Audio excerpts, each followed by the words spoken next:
Which one's your go-to mustard? Is it Burtman's or is it the original Stadium mustard? So I don't think this was on purpose, but it's just always been Stadium.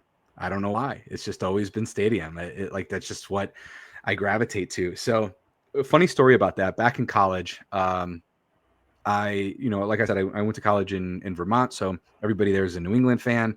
The Red Sox had just won the World Series. The Patriots were doing their thing, and let me tell you that those fans are just the most annoying fans, especially when they're winning and winning everything. But we were talking about like going to games, and I said, well, a big reason why you go to a game, you got to get a hot dog because you got to get the stadium mustard. And they were like, what are you talking about? What is stadium mustard? I'm like, it's a brown mustard that's special to stadiums. Like, what do you mean you don't know what stadium mustard is? I didn't know that that was a Cleveland only thing for a Mm-hmm. while. I had no idea. And then fast forward maybe a year or two later, a friend of mine, one of my roommates, was flying out of Boston. He happens to find a receipt of in Boston Airport of somebody who was at Hopkins, and all they purchased was 2 bottles of stadium mustard.